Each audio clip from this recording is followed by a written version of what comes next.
Good morning, everybody. Today your Macbeth quiz from Friday will lock by midnight because we are moving on to scene four. So this quiz was from scenes 1 through 3. On today's notes for tomorrow, tomorrow will be an asynchronous day. You will need to be able to have access to AP Classroom, and I will not be able to entertain emails about whether or not I have your password or any of that. So you need to make sure that you can access AP Classroom today. Tomorrow is the sophomore PSAT, so we will not have a live Zoom, but there will be an attendance question that you need to answer prior to 4 p.m. because after that you'll be marked absent, okay? Today I want you to look at my notes for scene four. You click on this PDF, and there's a couple things I wanted to highlight for you as a result of scene three and kind of some of the bigger picture, the bigger situation that's going on in scene four. And before we get into scene four's response for today, so this takes place in a room in the palace where King Duncan's palace is located. And at this point, at the end of scene three, with Banquo and Macbeth talking to the three witches, they have kind of decided that they kind of don't really know what's going on, but they need to talk about it later. Banquo obviously has concerns. Macbeth is kind of more like inspired and just kind of in shock about two of maybe the three prophecies that have already come true. So back with King Duncan, the situation is they've just won this battle. You know, all of the men that have shown bravery and loyalty are earning all of these noble titles. And so it's almost as though everybody's kind of getting this reward. And so, to be fair, you know, Macbeth has already received his new title. A couple of other people do as well. And so Duncan bypasses the practice of tanistry in this instance and names his eldest son Malcolm as the Prince of Cumberland, who is now going to be the king to be. And so nobody questions this at this point because, again, everybody's kind of getting these new titles as a reward.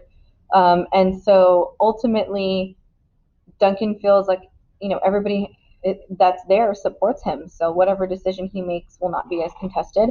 And Malcolm has also proven himself in battle and diplomacy. And so at this point, you know, this makes it very unlikely that anybody's going to challenge him, even though this is something that Scotland has not done, right? It's always kind of fallen on the whole practice of tanistry.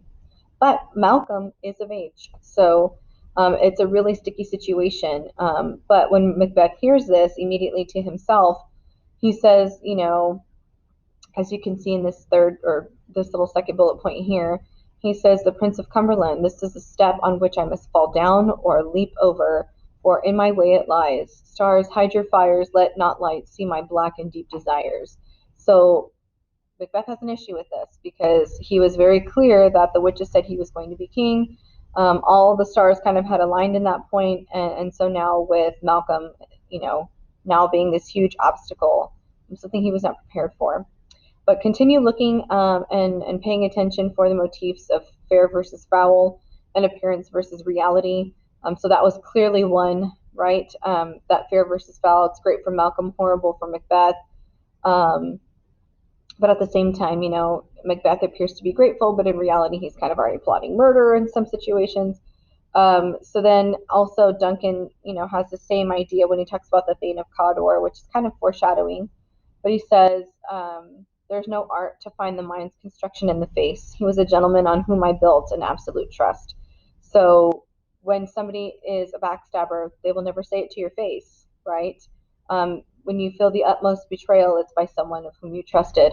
And so it's interesting that the Thane of Cawdor would meet that fate when Macbeth is also somebody who Duncan feels like he has put trust and faith and loyalty to, and here Macbeth is feeling, you know, very upset and bothered by the events of Malcolm earning the Prince of Cumberland title. So that is going to be part of your scene four response. You're going to explain the conflict that has arisen to impede Macbeth's kingship prophecy, but I don't want just a basic, well, this has happened and he's not going to be king. What makes it complex, right? What makes it already something a little bit uncomfortable and tense at the end of scene three? He already starts contemplating, he can't understand why he has these feelings to kill Duncan.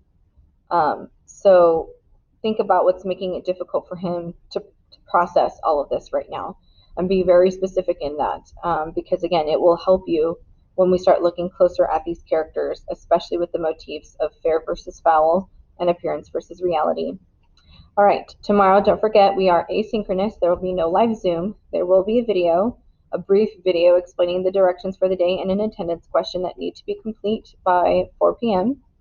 And then plan for a reflection on the AP progress check, so pay attention to the skills. And we will discuss that at our meeting on Wednesday, which is a half day that day, so be prepared for that early release schedule. All right, feel free to reach out to me if you have any questions regarding everything I went over today. I hope you have a great Monday, and we'll talk to you soon. Take care.